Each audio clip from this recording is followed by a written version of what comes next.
Have you ever jammed your finger and not sure what to do next? Well, you're in luck. Today we are going to give you excellent information. As a matter of fact, Bob and I made a video a few years back, and we got vintage information that is still updated for today, and we're going to show you. It's very pleasant. But don't go anywhere after that footage because we have some bonus tips for you that we want to show you at the end.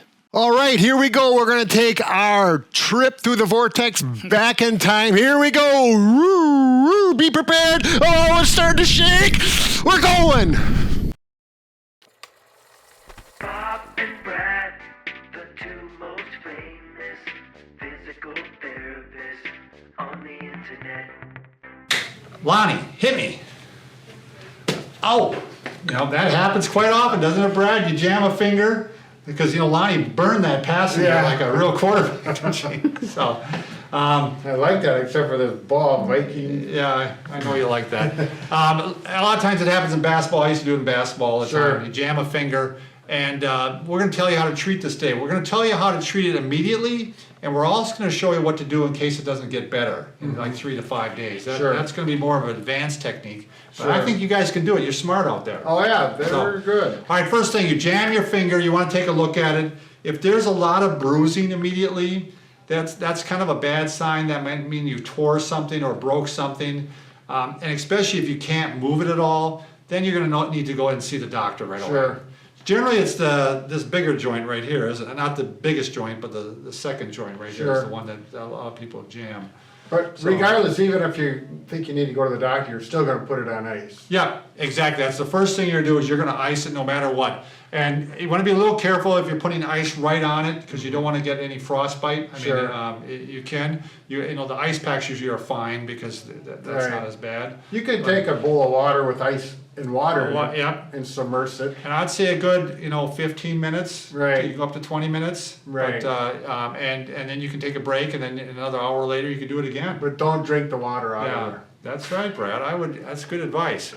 So after you ice it, and now at this point, what you're going to do is probably want to make sure that it's going to be protected. Sure. So what you can do is, and I hate to say it, this is the only one I found. This is a used popsicle stick. Hey, when you're at home and you need something, it's going to be okay. I think they also call them craft sticks. Sure. I don't know what else you could use, but anything that you could use to splint it. So if this is the finger, I'd go ahead and just put it right on there, and then you could just take some medical tape and wrap it around it. Or the other thing, which a lot of people do, even if they don't have a board like this, they might buddy splint it to another finger, go around like that. Right. Now you're going to really want to make sure you don't wrap it too tight, just enough to be comfortable, because if it does swell, it's going to make it very uncomfortable, and you're going to get numbness and tingling. Right, you want to maintain circulation. Right. But if you're out picnicking, which is where you're doing a lot of these activities, this may be what you're going to find. Right, exactly. You find what you can make it work to splint it up to make it protected. So you're going to protect it, and then for the next 3 to 5 days, you do the R.I.C.E, or the price protection, rest, ice. Compression, which you've done with the taping, and elevation. Sure. So you can kind of want to keep it above your heart if you can, as much as possible. Right. So you don't want the fluid to gather in there. After the 3 to 5 days, and you may have to re-wrap it every day, obviously, because you're going to want to ice and such. But after the 3 to 5 days, you want to take a look at it, and you want to start moving it. And if it's still really, really sore, at that point you might need to see the doctor. And if he clears it, or if it's not that sore but still just a little sore, this is the thing that you might try. This is kind of an advanced maneuver, but I think you guys are capable of this. What you're doing, we're going to take Napoleon's hand here, is you're going to be holding on to one part of the finger here, right, I don't know if you consider that above the joint or below the joint. It's going to be this, he's talking about this knuckle. Yeah. Right there, and we're going to You hold. flip your hand more like there you go, Brad. Like that. We're working on this knuckle, so I'm going to grab right here or right here, and then right on the other side of it. So we're on each side of it. And what I'm going to do is I'm actually going to move this little bone here that direction or this direction. One of them is going to feel better. One of them is going to hurt, and one of them is going to feel better. If it doesn't feel better either direction, you can't do it. Right. So Let's say I move it this way, that hurts. I move it this way, no pain, it doesn't feel bad. All right? Then you can go ahead and have the person bend it. So let's do it again.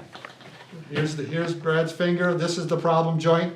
I'm grasping pretty firmly here on one side of the joint. I grasp firmly here. I'm moving it this way. Does that hurt, Brad? Yes. Okay, I'm going this way.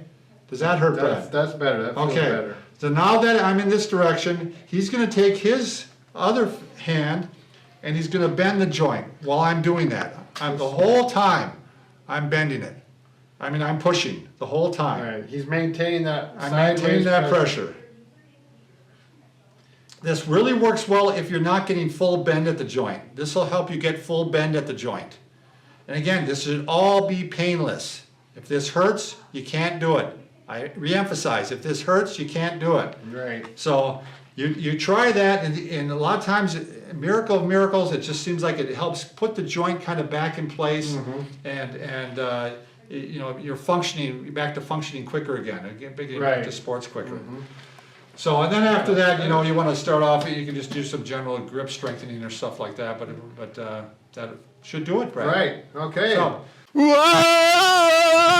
I'm glad you're back. Oh, that time travel's getting tough. Looks like you jammed your fingers on the way Oh, back, I too. did. Actually, that was a really nice video, but there's one thing we didn't show. Bob used a popsicle stick, and that works out really well. It's really cheap. You can use a tongue depressor, which I have here. They work out a little bit better, and you can see this one, we taped here and here. The type of tape you use really can be anything. We've got some fancy Kinesio tape, or what's this called, Ian? Comprelon, which works really well.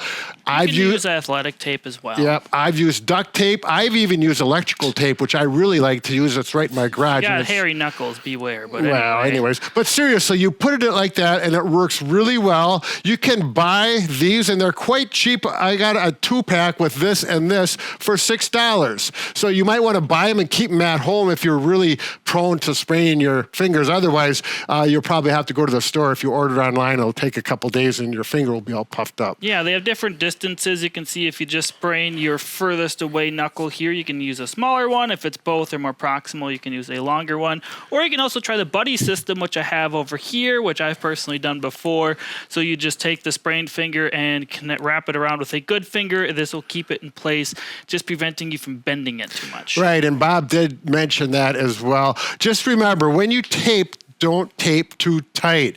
If your finger starts to turn blue or purple, it's too tight, there's a circulation problem, and that is no good. So be careful, use good judgment.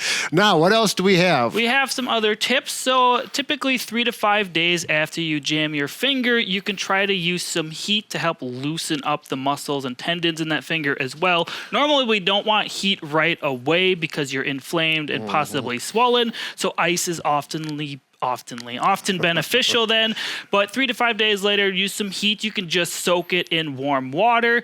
If you happen to know what paraffin wax is and have that available, you can also use that, but most people don't have that at home. Right. After you take a bath or after the shower, that's it. And then you can start moving it. If you leave on the splints too long, it'll start to get stiff and there will be scar tissue that's going to minimize the range of motion, and then it makes it more difficult to get back to functional range.